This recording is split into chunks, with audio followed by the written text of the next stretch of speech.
No one in the building talked about the door at the end of the hallway.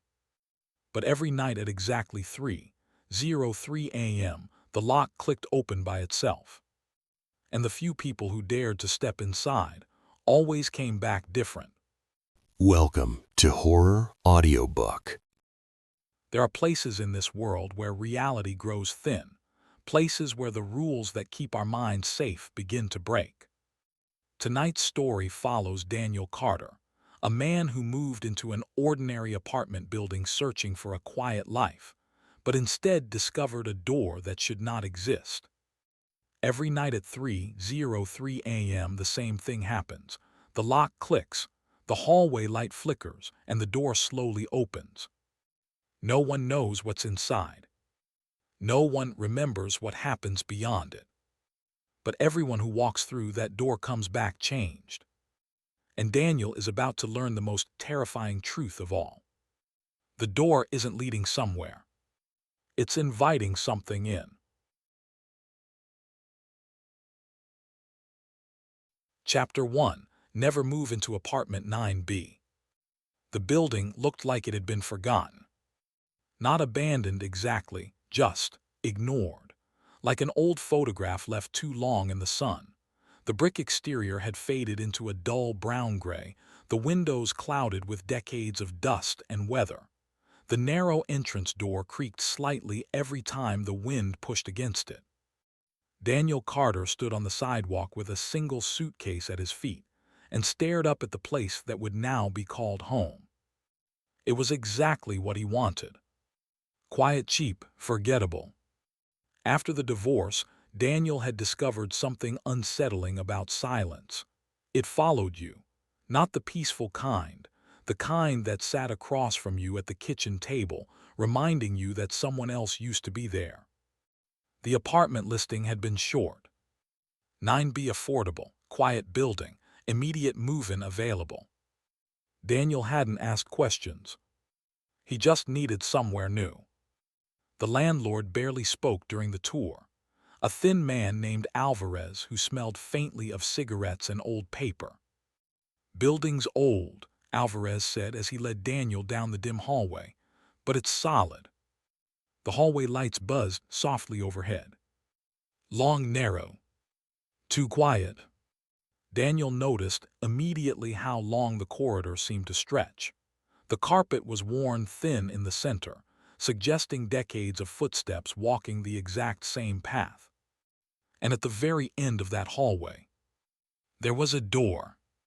It didn't have a number. It didn't have a handle. Just a heavy slab of dark wood with a brass lock set in the center. Daniel slowed slightly as they passed it. "Storage?" he asked casually. Alvarez didn't stop walking. "Old maintenance room." Something in the landlord's tone suggested the conversation was already over. Apartment 9B sat near the middle of the hallway. The inside was simple: one bedroom, small kitchen, windows overlooking a parking lot. It was perfect. Daniel signed the lease within 10 minutes. By the time Alvarez left, the building had returned to its natural state of silence. The kind that made small sounds feel louder than they should. A pipe ticking in the walls. The faint hum of old electrical wiring. And somewhere far down the hall, the quiet creak of settling wood. Daniel spent the afternoon unpacking. Books on the shelf, clothes in the dresser, coffee maker on the counter. Normal life, reassembled piece by piece. Around evening, he stepped out into the hallway to grab the rest of his boxes from the car. That was when he met the first neighbor. An elderly woman stood outside apartment 9A, watering a small plant that looked like it had been alive since the Cold War. Her hair was thin and white, pinned carefully behind her ears. She wore a pale blue sweater and slippers that shuffled softly against the carpet. She noticed Daniel immediately. "Oh," she said, blinking slowly, "you're new." Daniel smiled politely.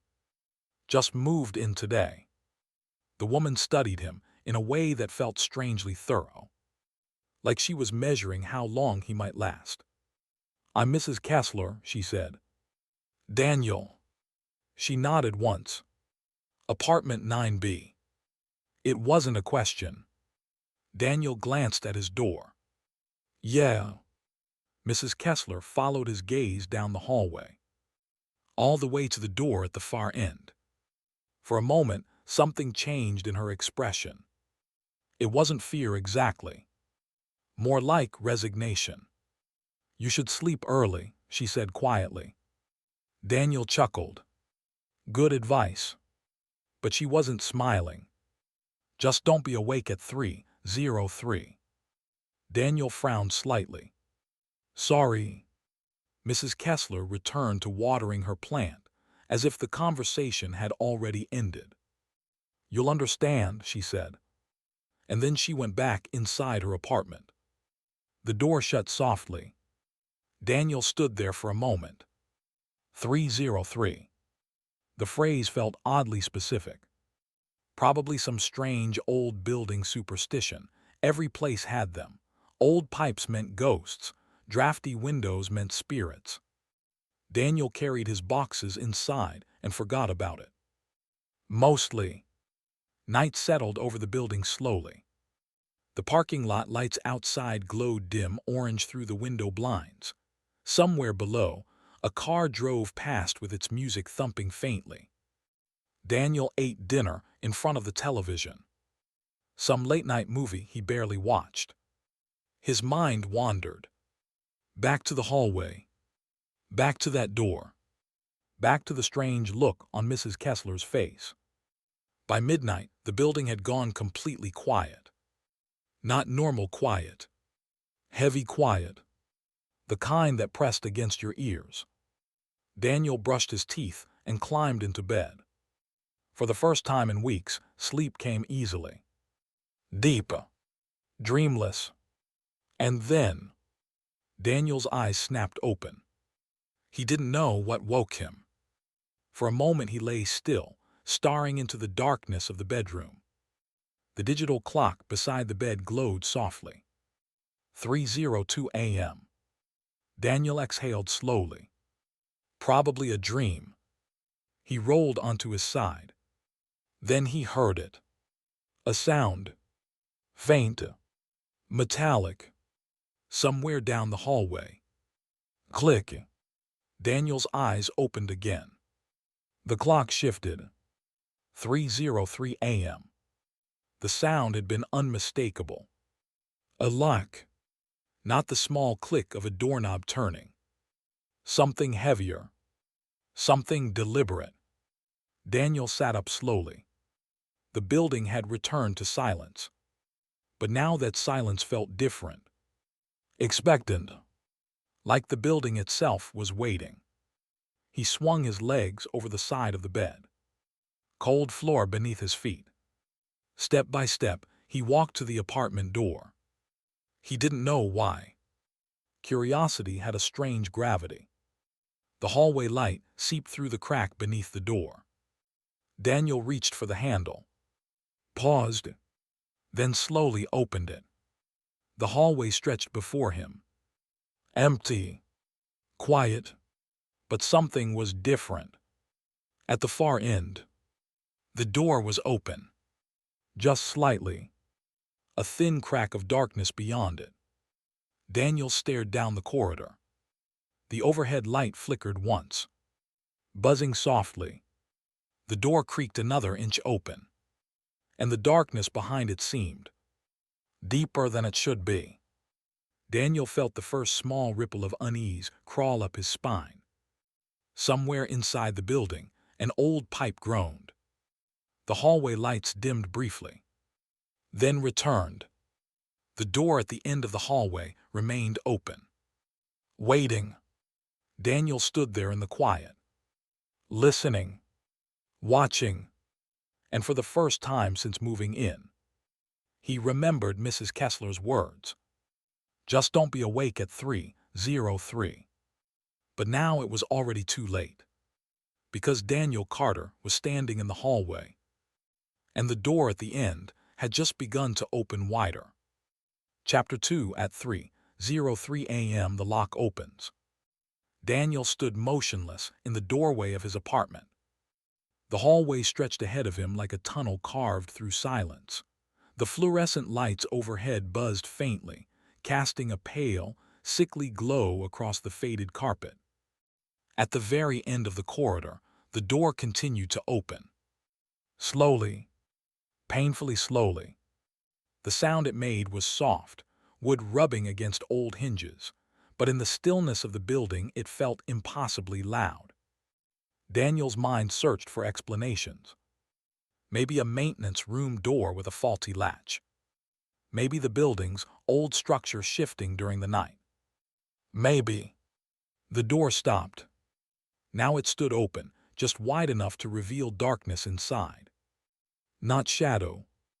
Not the dim gray darkness of an unlit room. This darkness looked thick, like fog made of ink.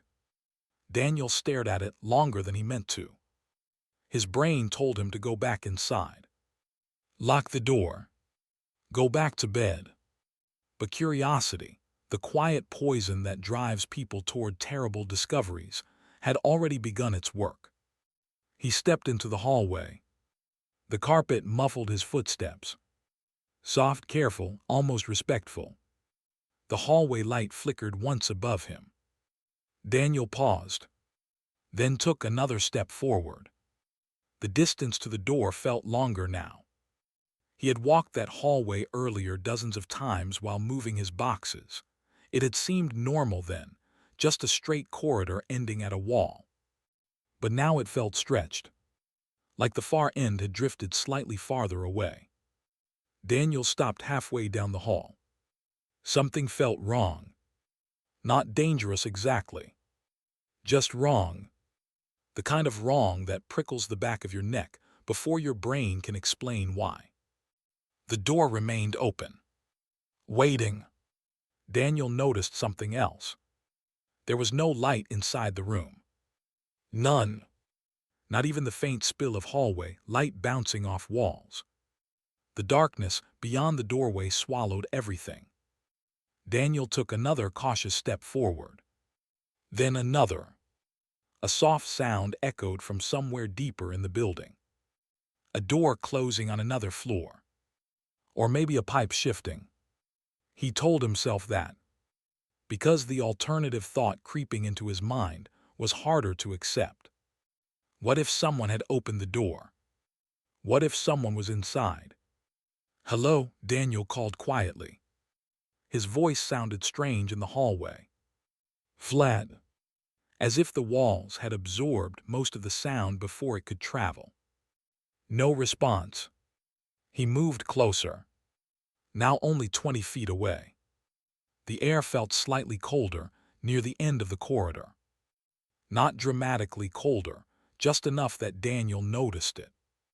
Like stepping into a shaded patch on a warm day. The fluorescent light above the mysterious door flickered again.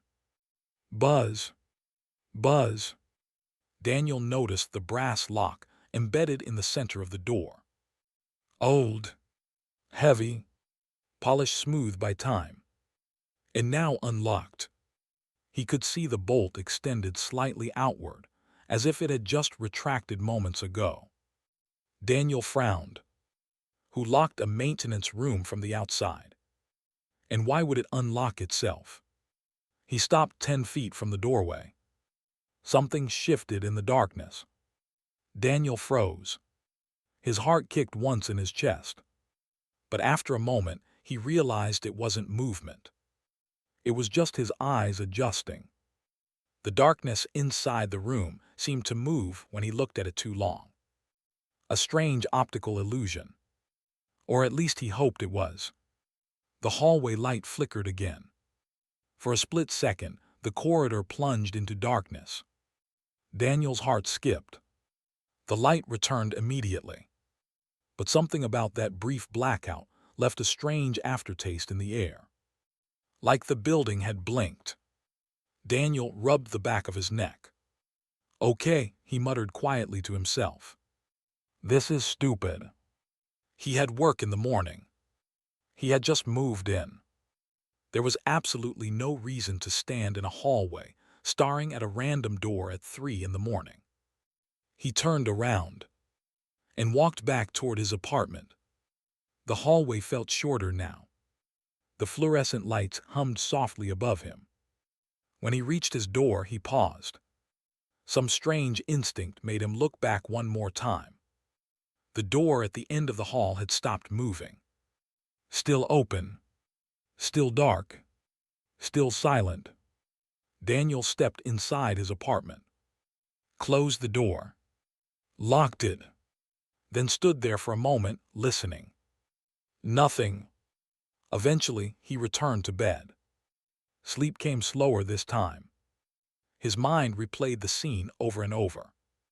The opening door, the heavy lock, the darkness, and that strange feeling that the hallway had stretched somehow. Eventually, exhaustion won. Morning arrived with pale sunlight leaking through the blinds. Daniel woke to the smell of coffee drifting through the apartment. For a moment, he forgot about the night before, until he stepped into the hallway. Mrs. Kessler was standing near the mailboxes, exactly where she had been the previous evening, watering the same plant. Daniel hesitated, then walked toward her. "Morning," he said.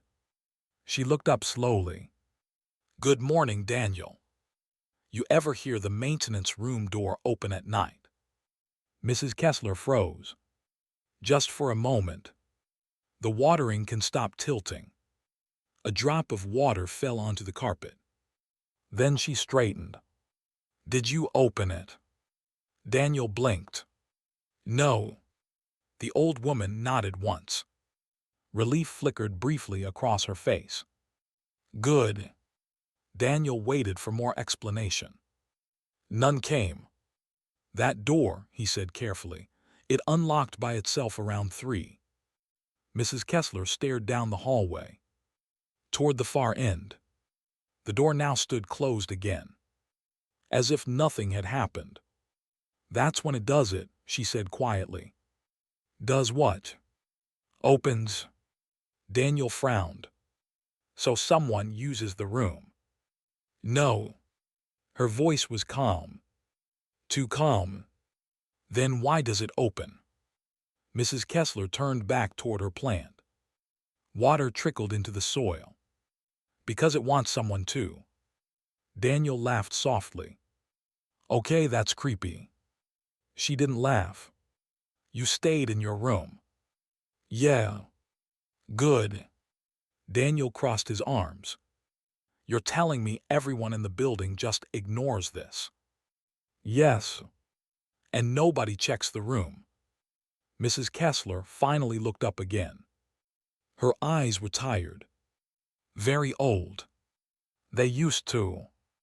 Daniel felt a chill creep slowly into his stomach. "What happened?"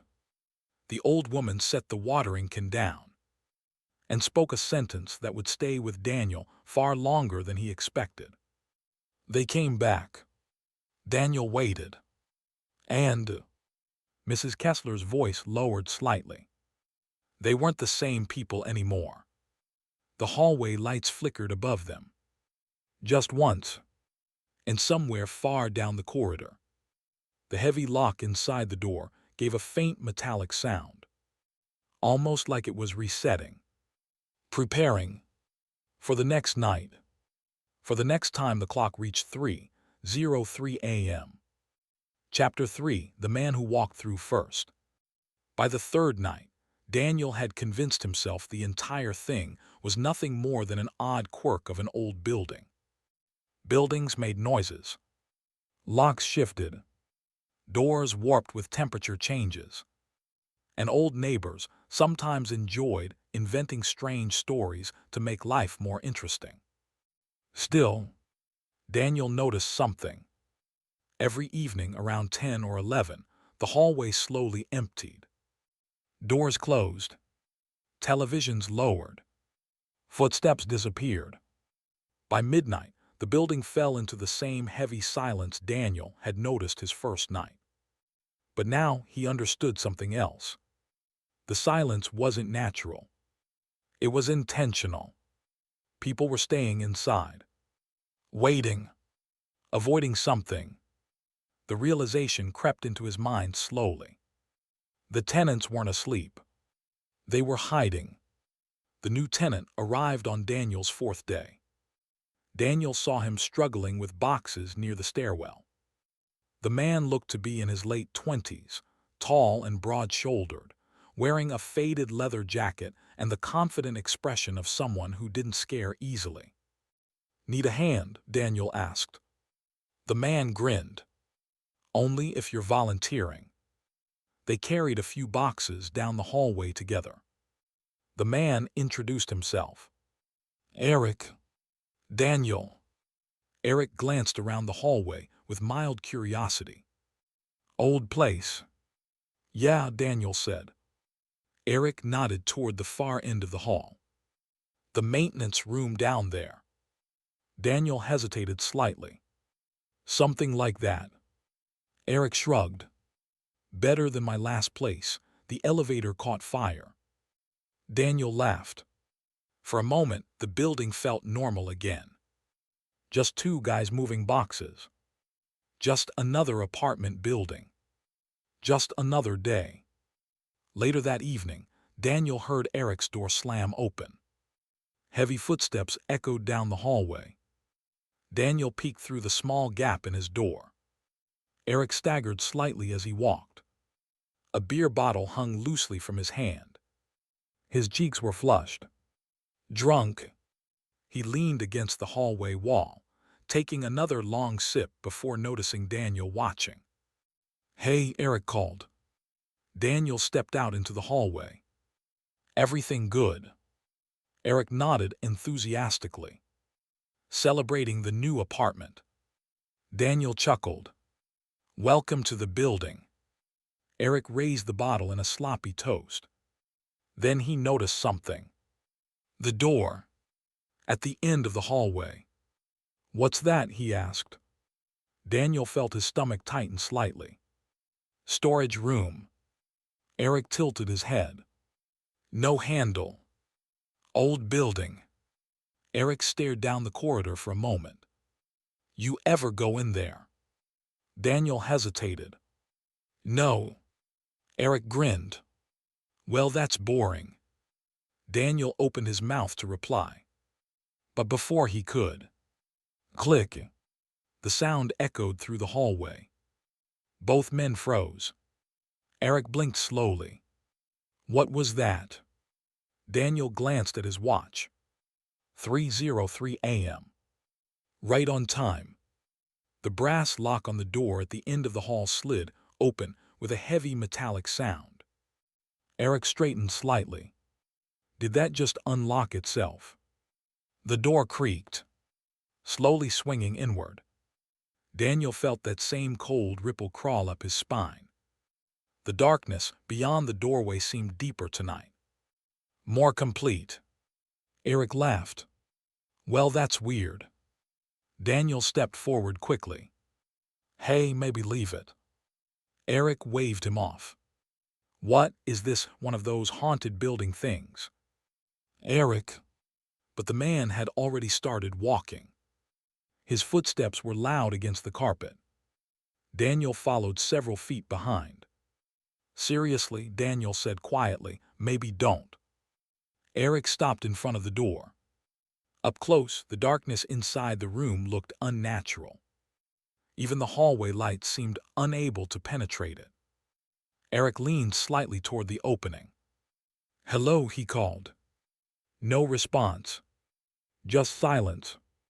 Daniel stood a few feet back, heart beating harder now. Something felt wrong. Terribly wrong. Eric chuckled. Probably just an empty closet. He turned back toward Daniel. You coming? Daniel shook his head. I think I'm good. Eric shrugged. Suit yourself. Then he stepped forward. One foot across the threshold. Then the other. The darkness swallowed him instantly. Daniel felt his breath catch. Eric. No answer. The door creaked, slowly beginning to close. Daniel moved closer instinctively. Eric, if this is a joke. The door shut. The heavy wood thudded softly against the frame. The lock slid back into place. Click. The hallway fell silent again. Daniel stood there staring at the door. Seconds passed. Then minutes. Nothing happened. No sound. No movement. Just the quiet hum of the fluorescent lights above. Eventually Daniel stepped backward. Then again. He returned slowly to his apartment. Locked the door. Sat on the edge of his bed. Waiting. 10 minutes passed. Then 20. Then 40. Daniel was beginning to convince himself Eric had found another exit. Maybe the room connected to the stairwell. Maybe. A knock came from the hallway. Daniel jumped. 3 soft taps. He walked to the door and opened it cautiously. Eric stood there, perfectly still. Daniel felt immediate relief. "You okay?" he asked. Eric nodded. Slowly. "Yeah." Something about the way he said it felt off. "Where did you go?" Daniel asked. Eric tilted his head slightly. "Inside." Daniel frowned. For 40 minutes. Eric didn't respond right away. Instead, he stared down the hallway, toward the door. Then he looked back at Daniel. His smile appeared slowly. Too slowly. "It's not a room," Eric said calmly. Daniel's stomach tightened. "What do you mean?" Eric blinked. Once. Twice. Like someone remembering how. Then he turned and walked back toward his apartment.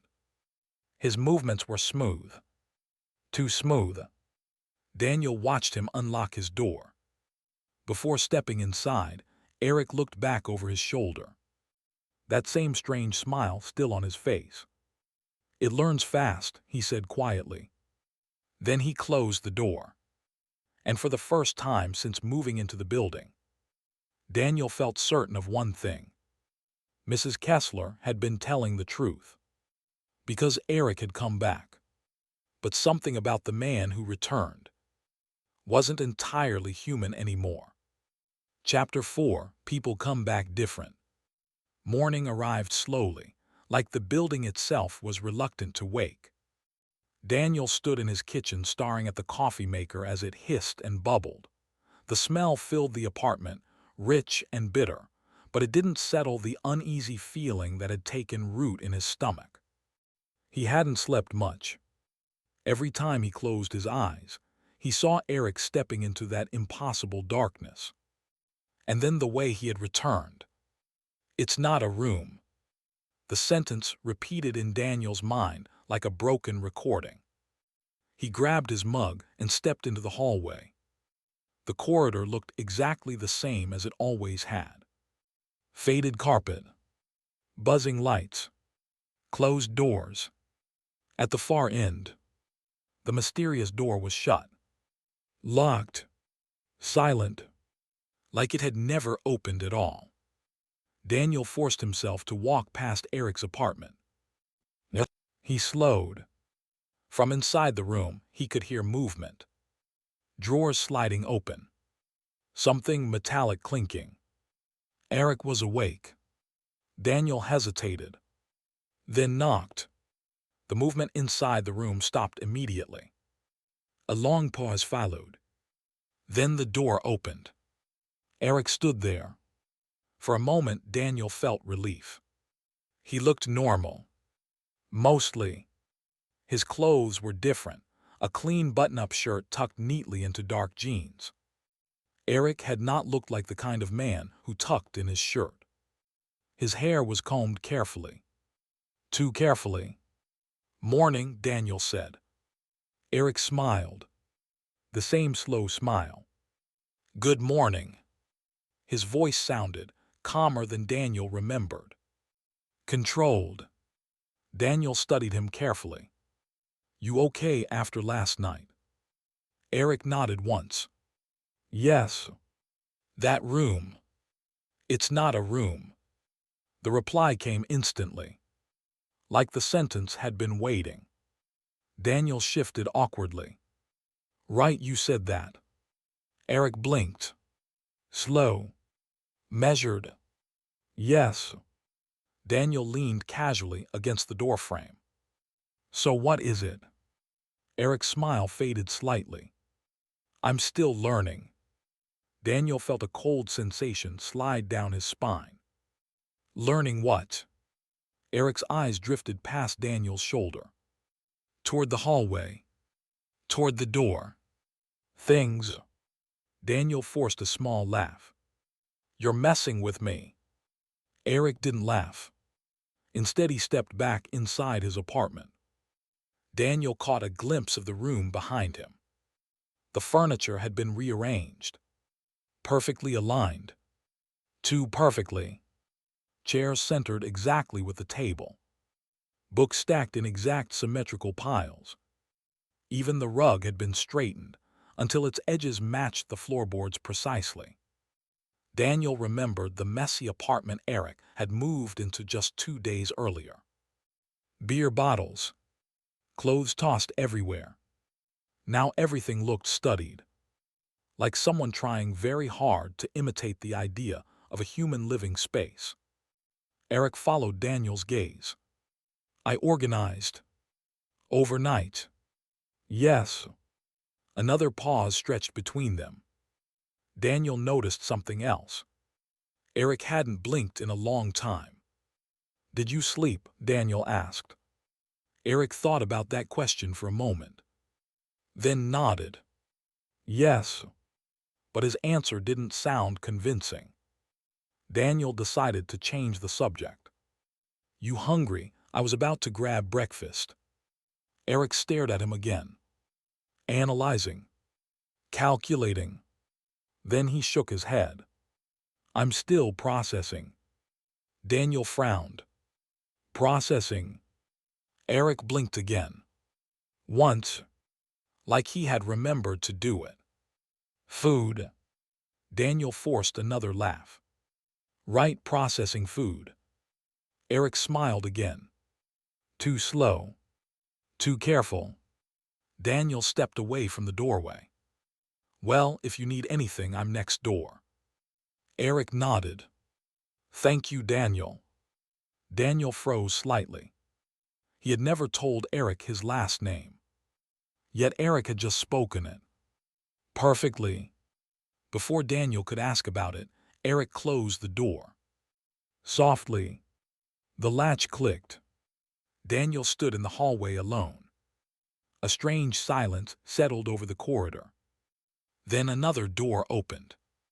Mrs. Kessler stepped out of apartment 9A. She looked tired. More tired than usual. You spoke to him, she said quietly. Daniel turned. Yeah. The old woman studied Eric's door. Was he different? Daniel hesitated, then nodded slowly. Yeah. Mrs. Kessler sighed, like someone hearing confirmation of something they already knew. They always are. Daniel stepped closer. You've seen this before. She nodded. Many times. How many people have gone through that door? Mrs. Kessler's eyes drifted down the hallway. To the door. I stopped counting. Daniel's stomach tightened. And they all come back like Eric. Yes. Daniel rubbed his forehead. That's impossible. Mrs. Kessler looked at him calmly. The impossible happens every night at 3:03. Daniel exhaled slowly. So what is it? The old woman was silent for a moment. When she finally spoke, her voice was barely above a whisper. Something on the other side watches us. Daniel felt the same cold sensation again. Watching. Yes. Mrs. Kessler looked directly at him now. And learning. Daniel shook his head. That doesn't make sense. She gestured toward Eric's door. Did he act like himself? Daniel thought about the perfectly arranged apartment. The slow blinking. The strange smile. No. Mrs. Kessler nodded. It studies the person who enters. Daniel felt a knot tightening in his chest. Studies. Yes. She lowered her voice further. Then it sends something back. Daniel looked down the hallway again. The door remained closed. But somehow it felt aware. What happens to the real person? Daniel asked quietly. Mrs. Kessler didn't answer immediately. Instead, she watched the hallway lights flicker. Then she said the words Daniel would not forget. They're still inside. Daniel's chest tightened. Inside what? Mrs. Kessler's gaze settled on the door again. The place that isn't a room. A long silence followed. Then suddenly, Eric's apartment door opened. Both Daniel and Mrs. Kessler turned. Eric stepped out into the hallway, moving slowly, deliberately. His eyes scanned the corridor, studying everything. When he saw them watching him, he smiled. That same strange smile. Good morning again, he said calmly. Then his gaze drifted past them, to the end of the hallway, to the door, and for just a moment, his smile widened, like someone recognizing home. Chapter 5. The door is studying you. The change in Eric became impossible to ignore. At first it was subtle. Small things. The way he walked down the hallway with careful, measured steps, like someone concentrating on a complicated task. The way he paused before opening doors, studying the motion of the handle before turning it. But by the end of the week, even the other tenants had begun to notice. Daniel saw it in their eyes. That silent, shared understanding people develop when something is wrong, but no one wants to say it out loud. The hallway had grown quieter. Tenants who once chatted briefly near the mailboxes now collected their letters quickly and disappeared back inside their apartments. And Eric had begun to wander. Daniel first noticed it late one afternoon. He stepped into the hallway with a bag of groceries and saw Eric standing near the elevator, completely still, just staring at the wall. At first, Daniel thought the man was waiting for the elevator. But the elevator light was dark, and Eric wasn't facing the elevator doors.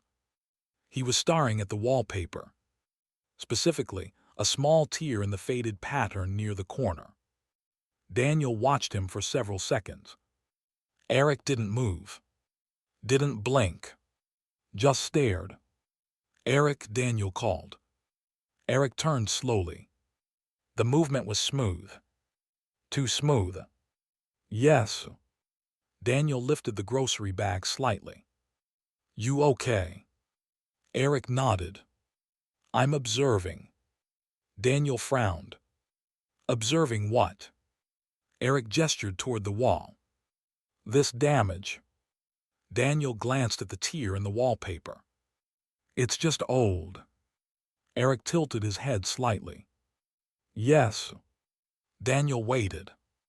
Eric continued staring at the wall.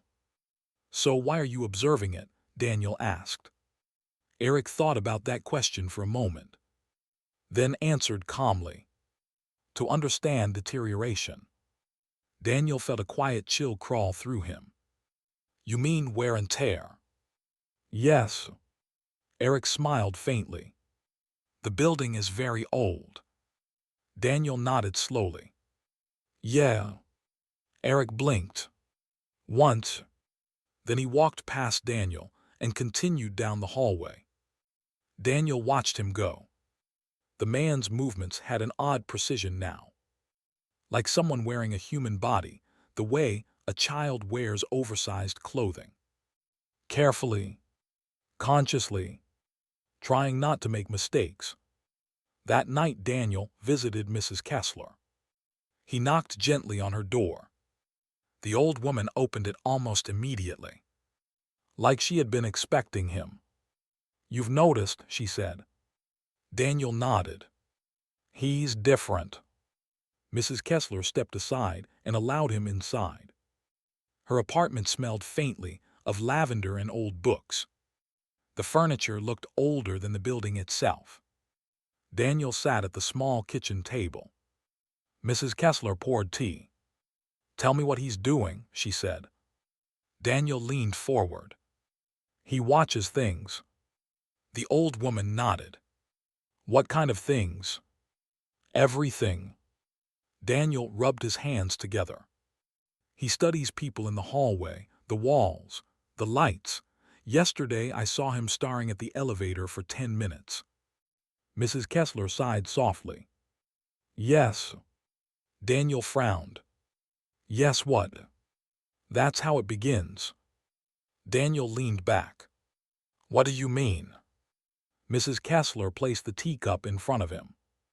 Her hands trembled slightly. "The thing behind the door learns by copying." Daniel stared at her. "Copying what?" "Us." The word hung in the room like a shadow. Daniel shook his head slowly. "You're saying that thing replaced Eric." "No." Mrs. Kessler sat across from him. "It didn't replace him." Daniel felt his stomach tighten. "Then what?"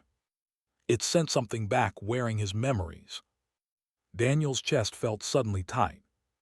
"That's insane." Mrs. Kessler didn't argue. Instead, she pointed toward the hallway. "You said he watches everything now." Daniel nodded. "Yes. That's because it's still learning." Daniel swallowed. "Learning how to be human." Mrs. Kessler's expression darkened slightly. "Yes." The silence that followed felt heavy. Daniel stared down at his tea. "What happens when it finishes learning?" Mrs. Kessler didn't answer immediately.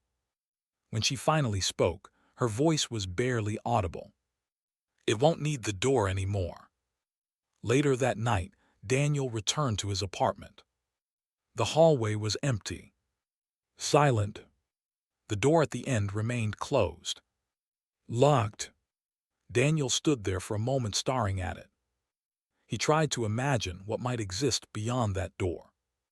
What kind of place could swallow a person for 40 minutes and send back something almost identical? His mind kept circling the same thought. "It's studying us." The idea felt impossible. And yet, Eric's behavior made perfect sense if it were true. Daniel entered his apartment and closed the door. Hours passed slowly.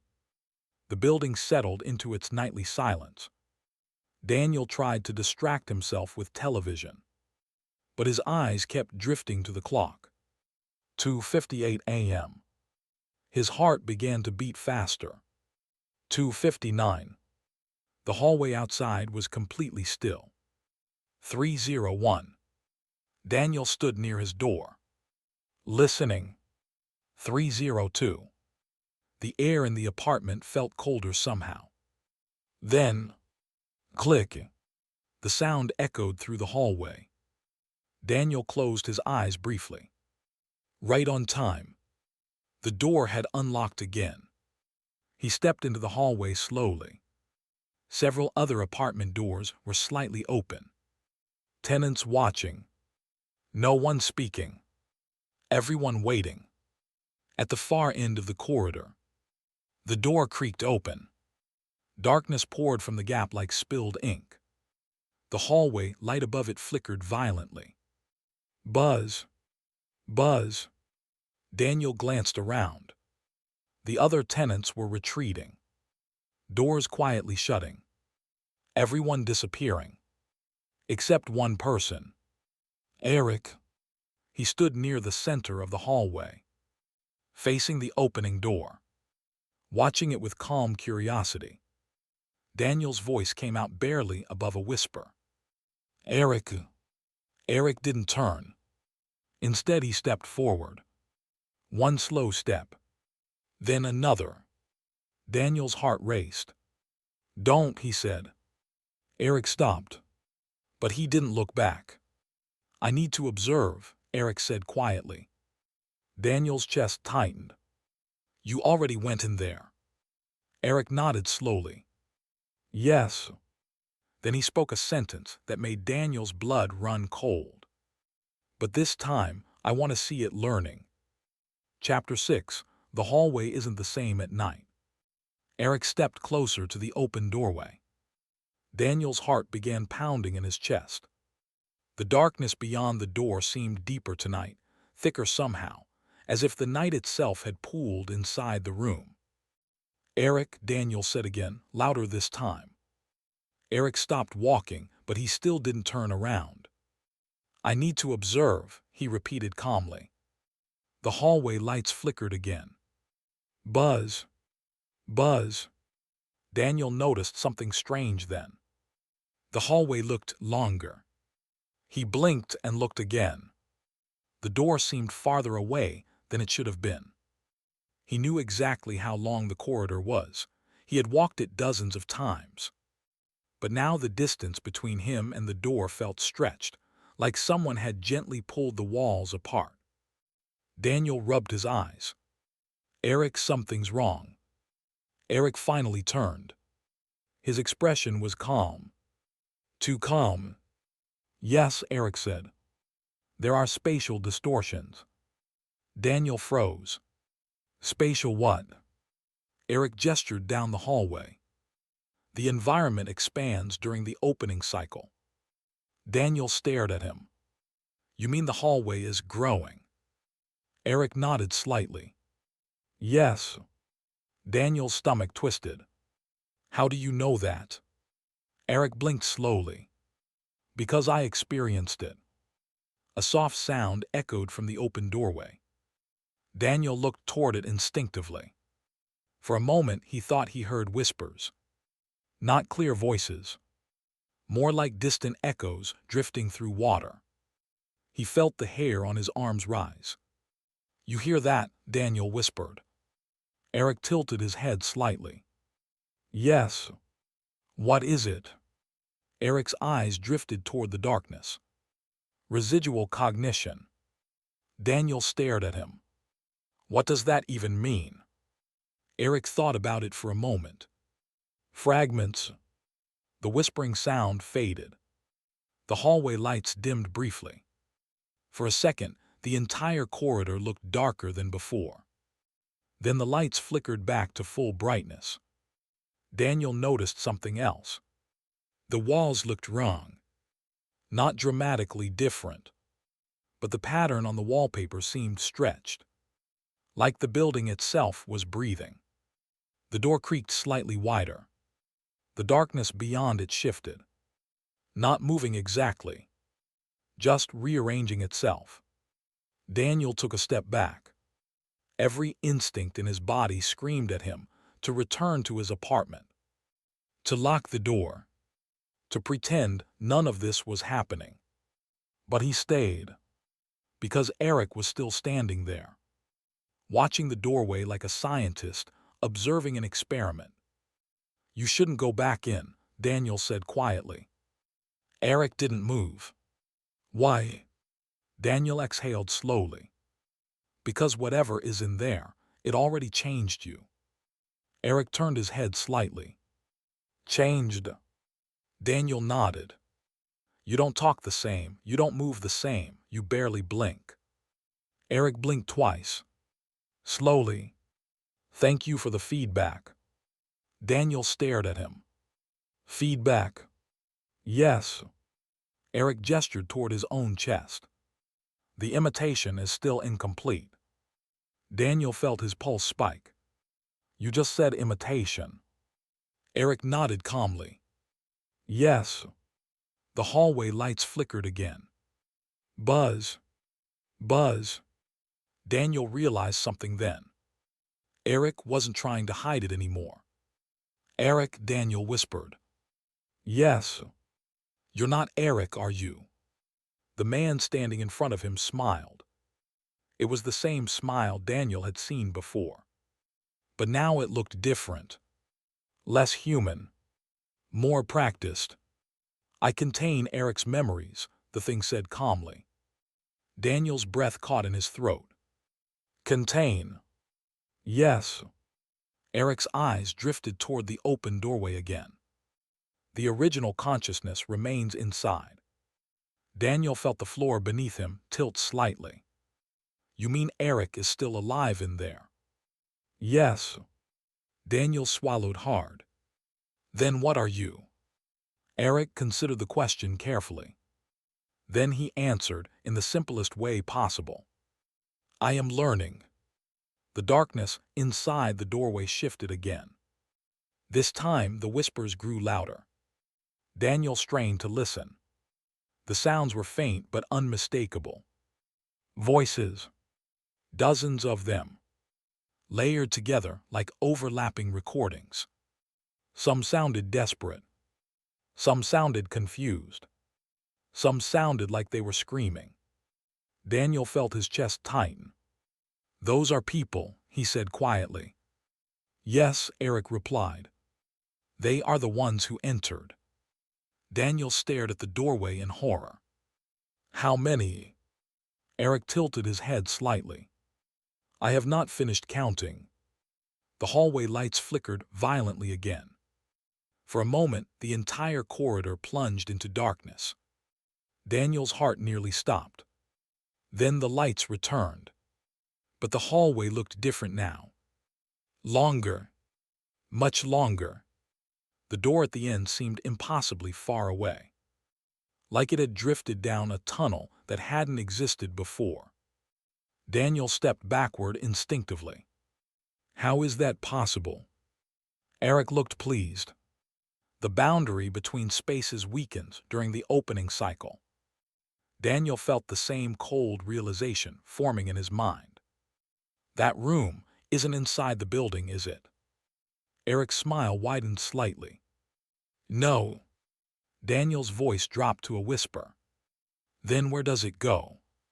Eric turned slowly toward the doorway. The darkness inside seemed to ripple slightly, like water disturbed by an unseen current. Then Eric answered. It goes where thoughts exist before they become real. Daniel stared at him. What does that mean? Eric looked back at him. And for the first time since returning from the door, something like excitement appeared in his eyes. It means the door doesn't lead to a place. Daniel's pulse thundered in his ears. Then what does it lead to? Eric gestured toward the swirling darkness. To a mind. The whispers inside the doorway grew louder. And for a brief, horrifying moment, Daniel thought he heard someone calling his name. From deep inside the darkness. Waiting. Begging. And the door continued opening wider. Chapter 7. Someone inside is trying to escape. The whisper had said his name. Daniel was sure of it. It hadn't been loud. Not a shout, not even a clear voice. Just a thin thread of sound buried beneath the dozens of other murmuring voices drifting from the darkness. But it had said it. Daniel. The sound slithered through the hallway like cold air, leaking from a broken window. Daniel felt his chest tighten.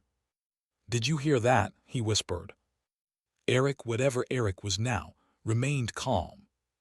Yes. Daniel swallowed hard. That voice, it called me. Eric nodded. The voices often attempt communication. Daniel stared at him. Attempted. Yes. Eric gestured toward the doorway. They exist inside a shared cognitive environment.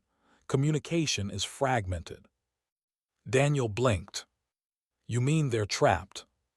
Eric didn't answer directly. But his silence said enough. Daniel forced himself to look into the doorway again. The darkness shifted slowly, like thick smoke swirling in a jar. And beneath the whispering voices, something scratched.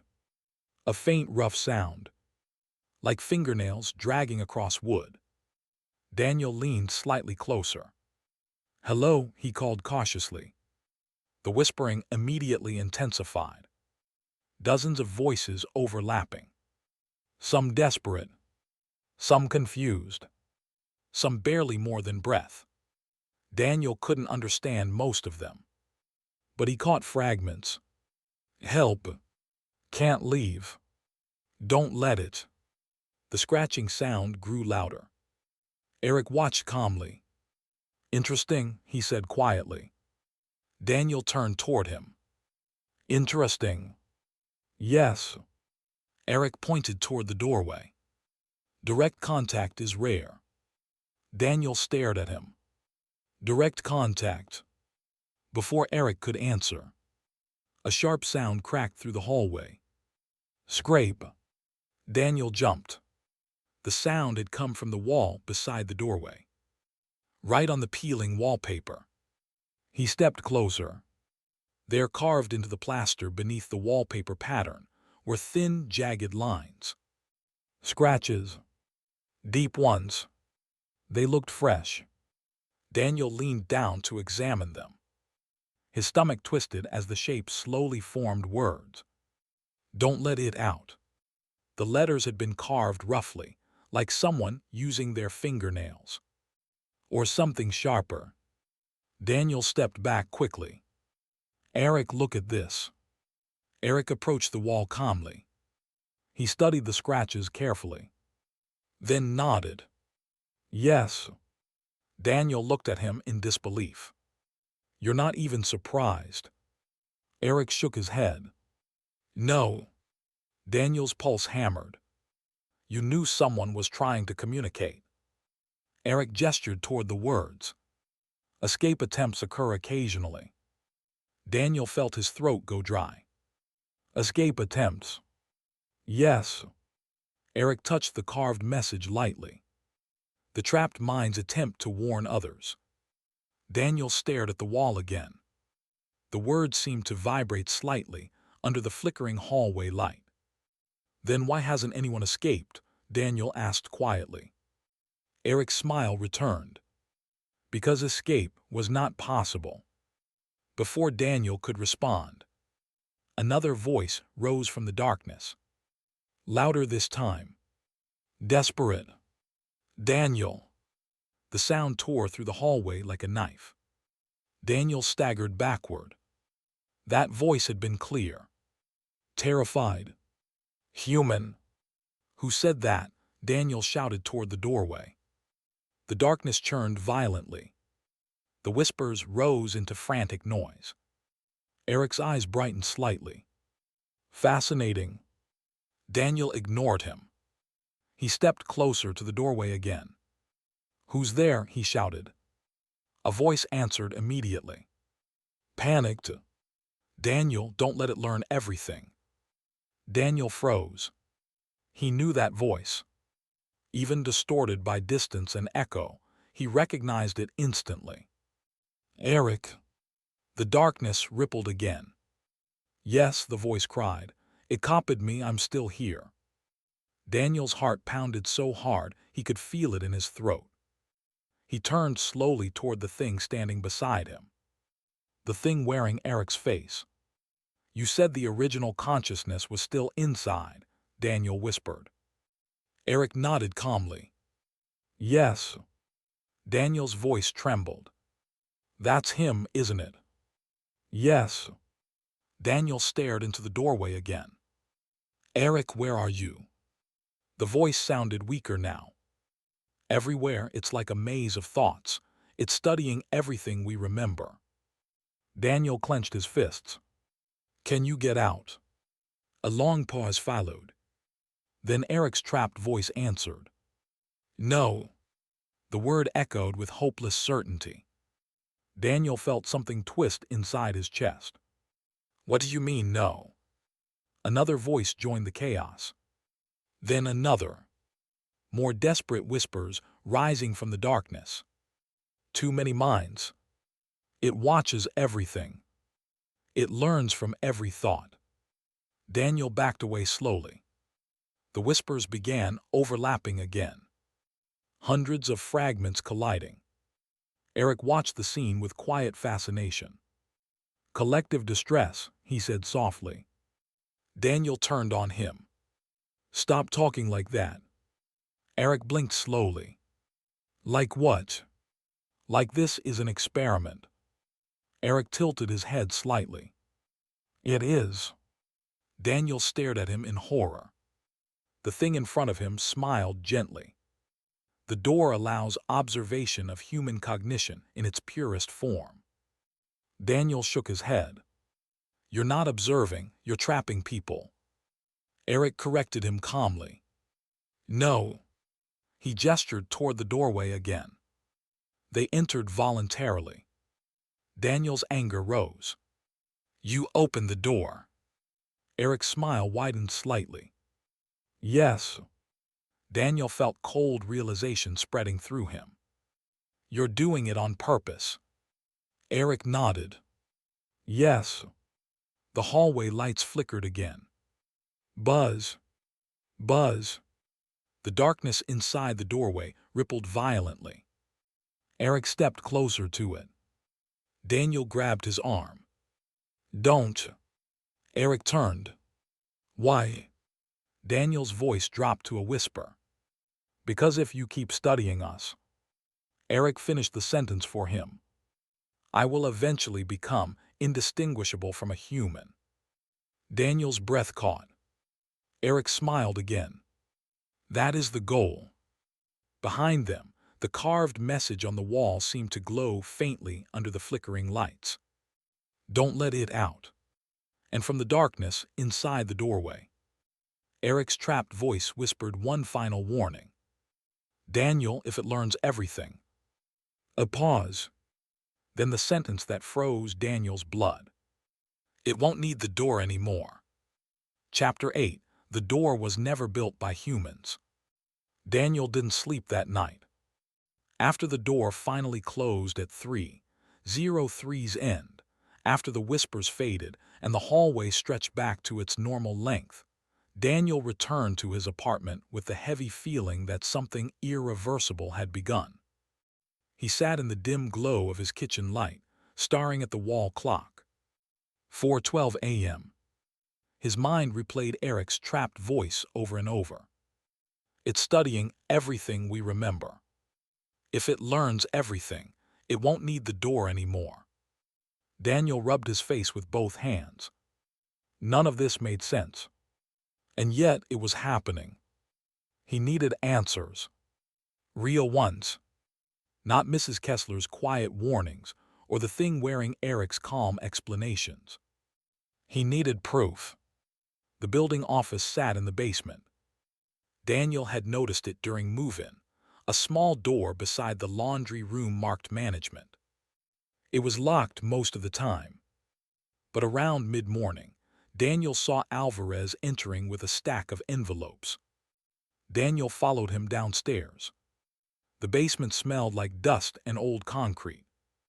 The fluorescent lights buzzed overhead, casting dull gray shadows across the narrow hallway. Alvarez looked up when Daniel approached. You need something. Daniel hesitated, then decided honesty might work best. I want to know about the door at the end of the hallway.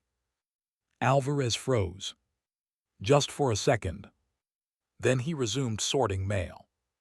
Storage room. Daniel shook his head. That's not what it is. Alvarez didn't respond.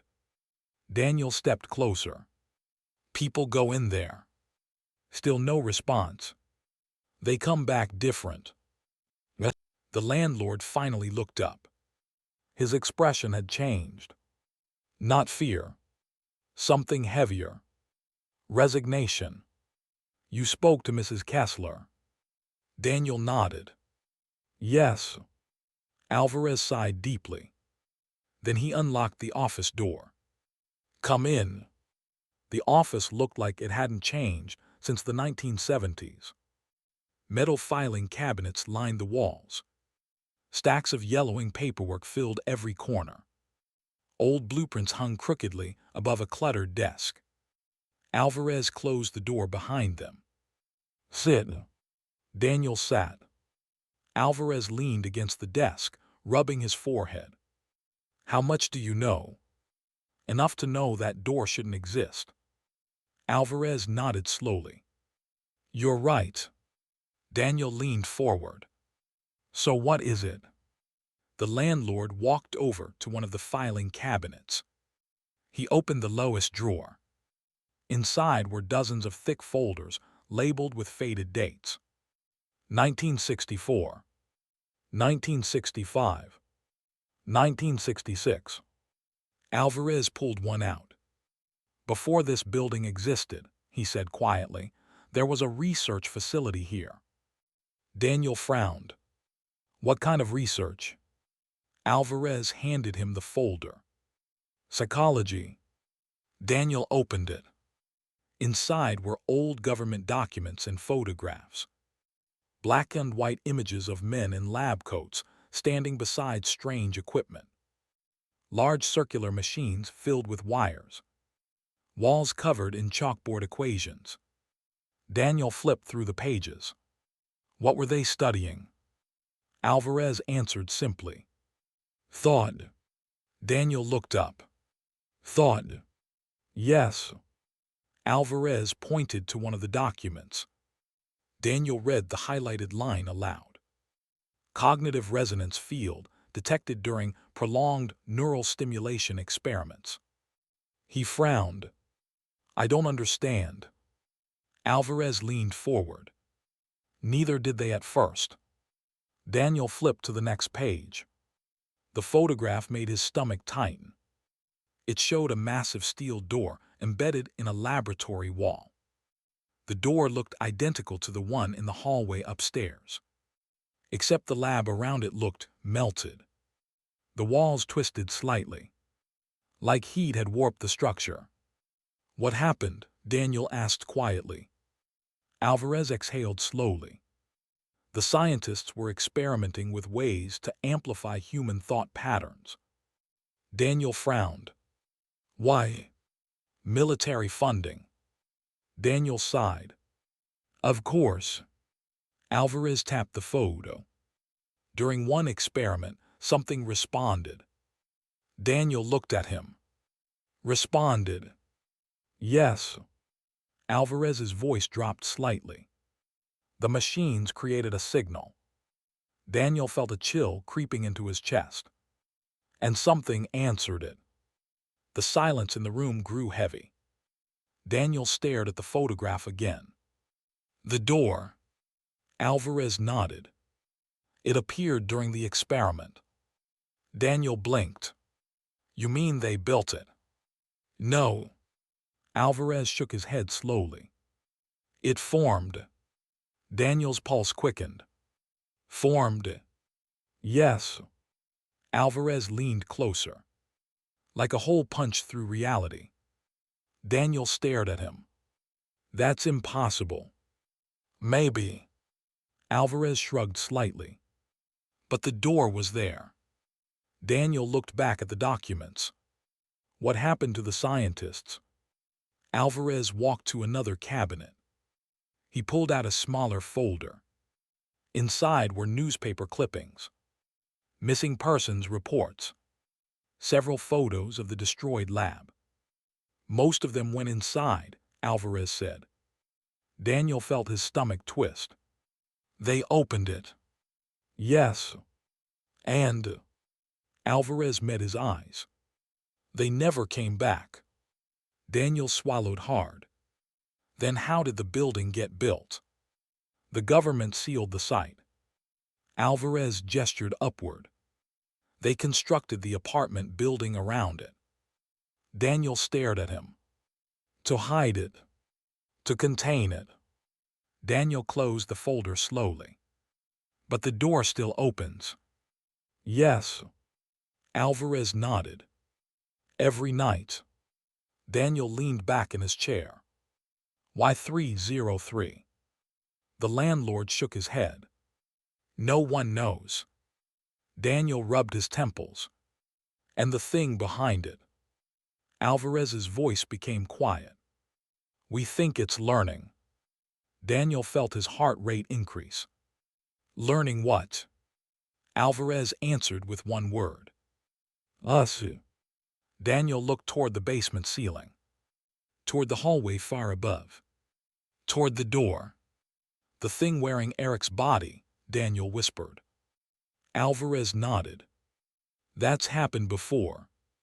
Daniel's voice trembled. How many times? Alvarez didn't answer immediately. Instead, he pointed toward the final page in the folder. Daniel looked down. It was a handwritten note from one of the original scientists. The final entry before the lab was shut down. Daniel read the words slowly. The entity does not exist in space.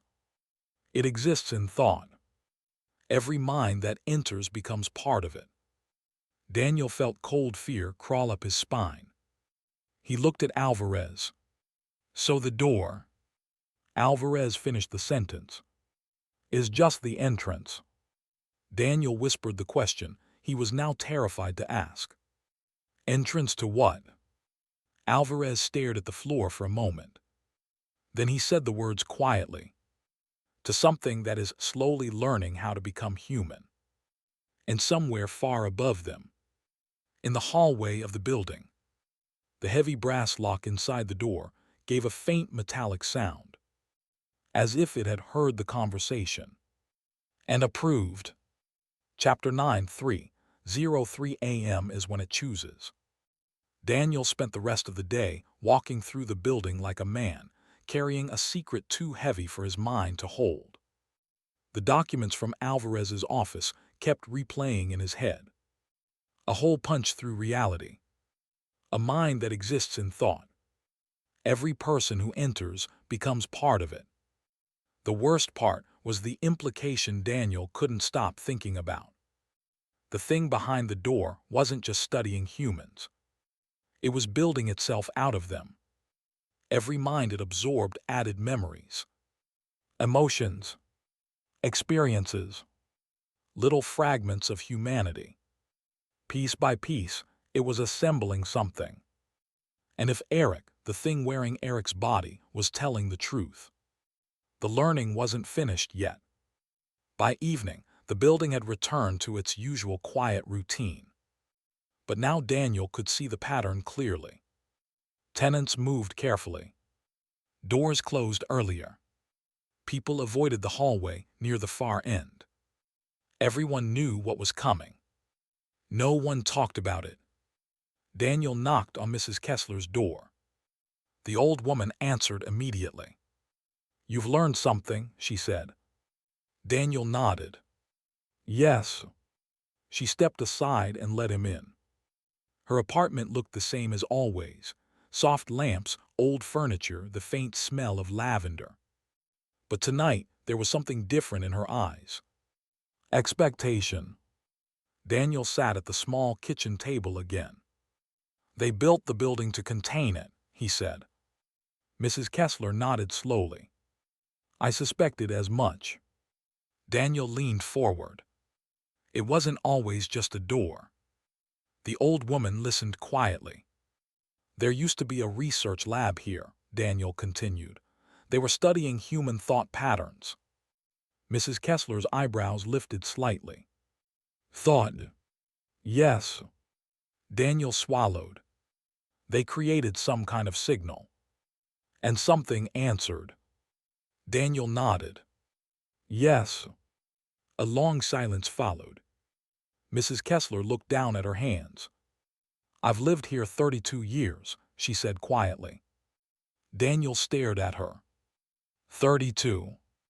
Yes. Why didn't you leave? The old woman looked toward the hallway, toward the place where the door waited. Because someone needs to watch it. Daniel frowned. Watch it? Yes. She met his eyes.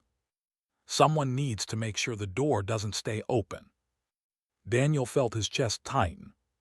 Stay open. Mrs. Kessler nodded slowly.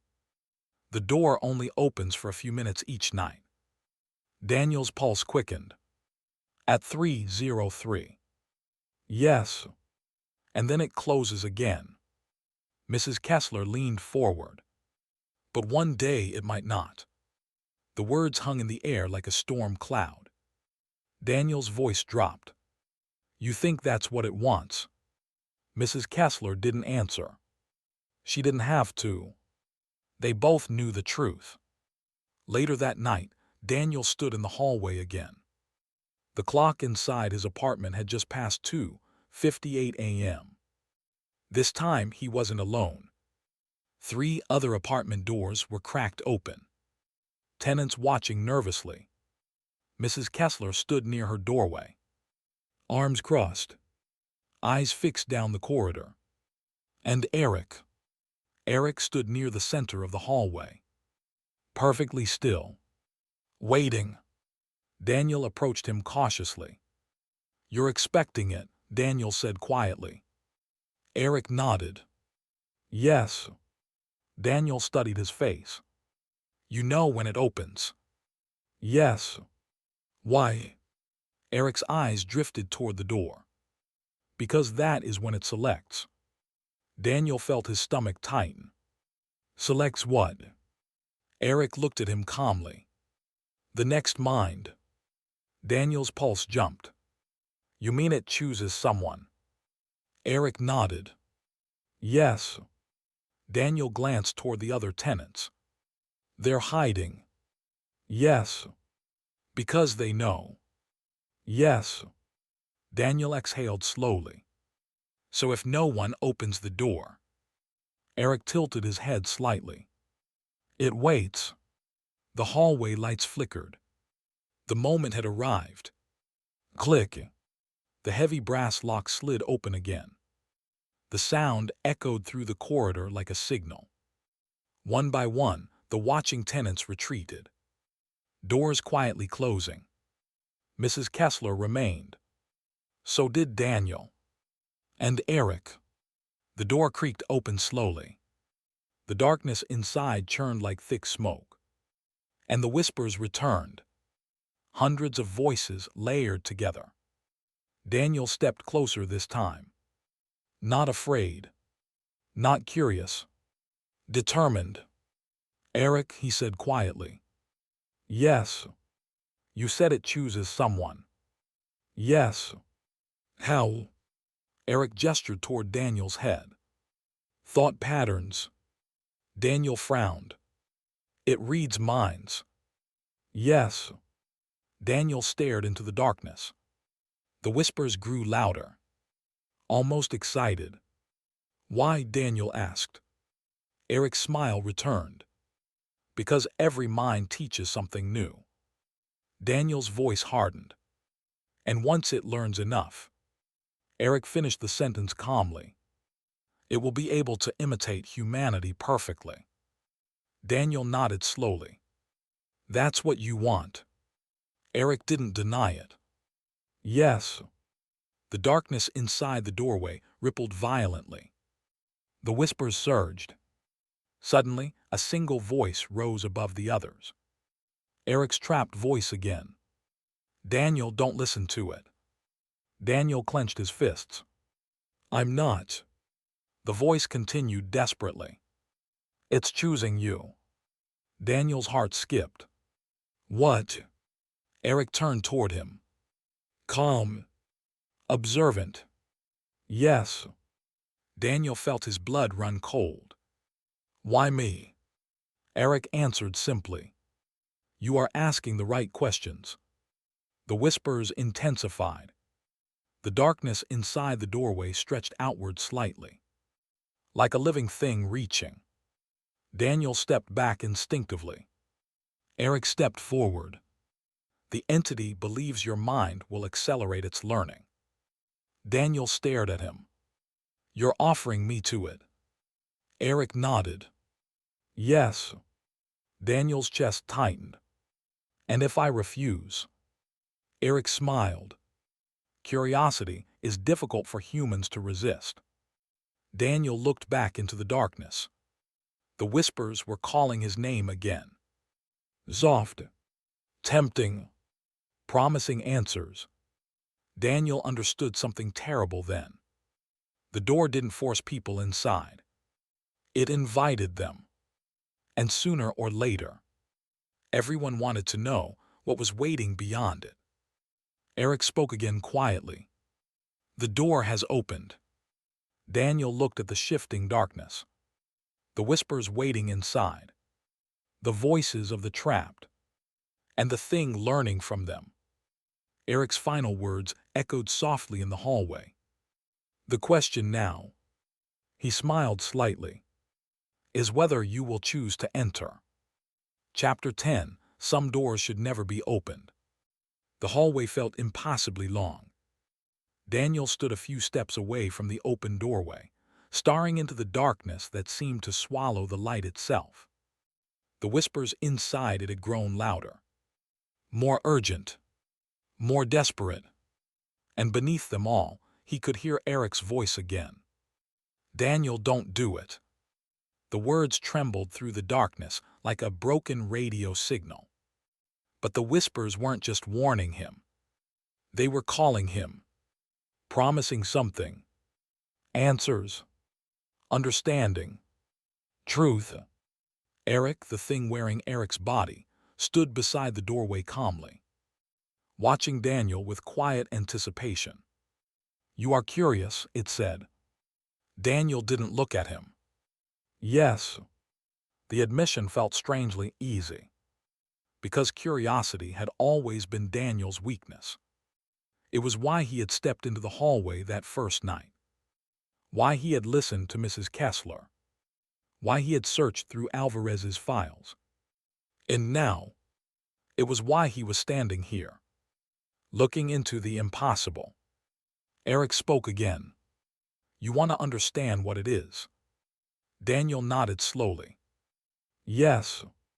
The whispers inside the darkness shifted. They sounded closer now, more focused. Eric's trapped voice cut through them again. Daniel, listen to me. Daniel leaned slightly closer to the doorway. What is it like in there? He asked. The trapped voice answered immediately. It's not a place. Daniel frowned. What do you mean? It's like being inside a mind. Daniel felt a shiver run through him. A mind?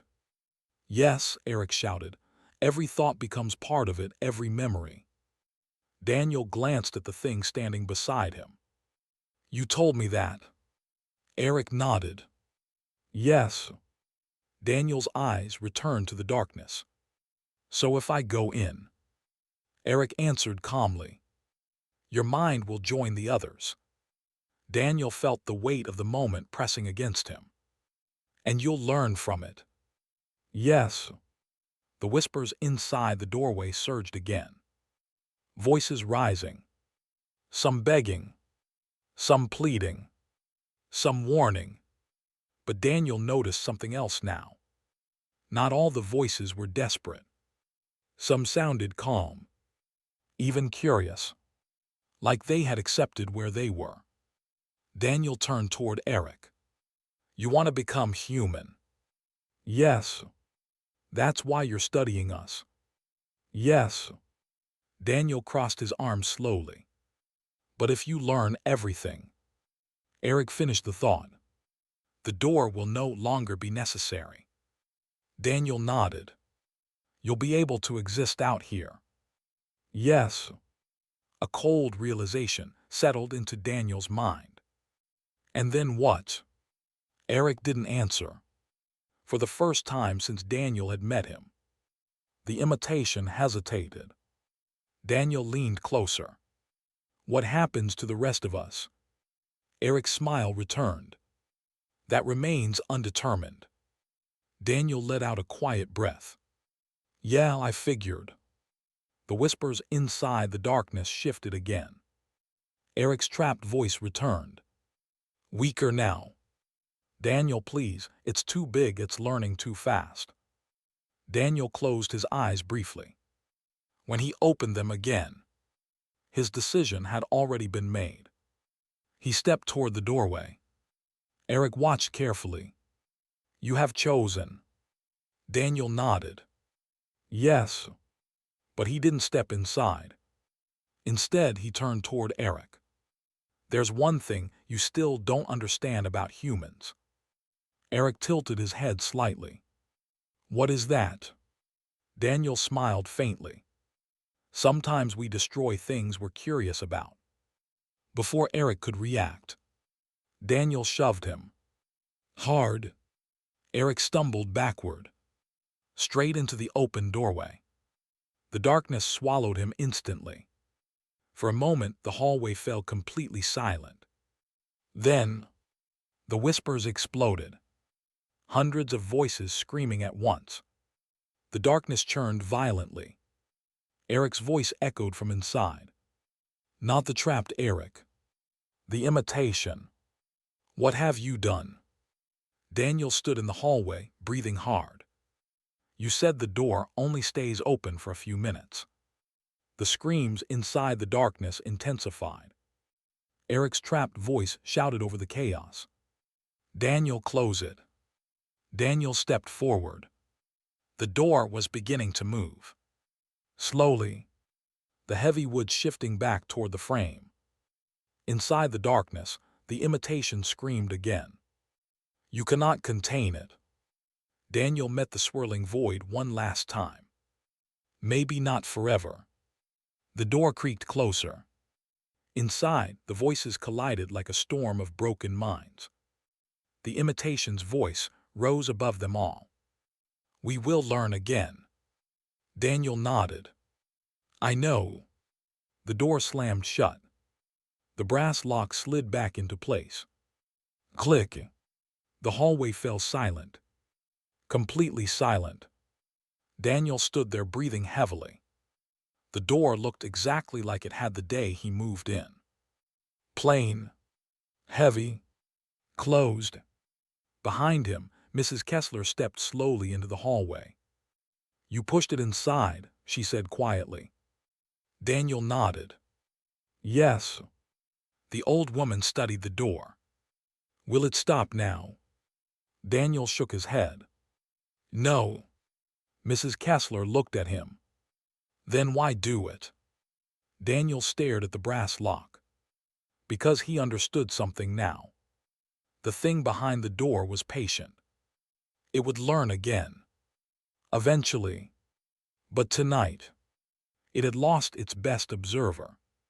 And more importantly, it had learned something new about humans. Daniel spoke softly. Because now it knows we fight back. The hallway lights flickered gently above them. The building returned to its usual silence. But somewhere, deep beyond the door, the whispers had not stopped. And at exactly 3:03 a.m. tomorrow night, the lock would open again. Closing chapter. Every horror story leaves us with a question. What would you do if you discovered something that should never exist? Daniel Carter thought he had moved into an ordinary apartment building, just another hallway, just another door. But behind that door waited something patient, something learning, something that needed human minds to understand the world. And the most terrifying part is not the darkness inside that room. It's the idea that something might be studying us, slowly learning how to become us. The door opened every night at 3:03 a.m., offering a choice. Ignore the mystery or step inside and face the truth. Daniel chose the truth. But tonight, before you go to sleep, remember something. If you ever hear a lock click open in the middle of the night, if a door you've never noticed before suddenly appears at the end of your hallway, don't open it. Some doors aren't meant to be explored. Some doors are meant to contain what's behind them. And if you enjoyed this story, make sure to subscribe, because the next horror audiobook might reveal another truth. One that should probably stay buried.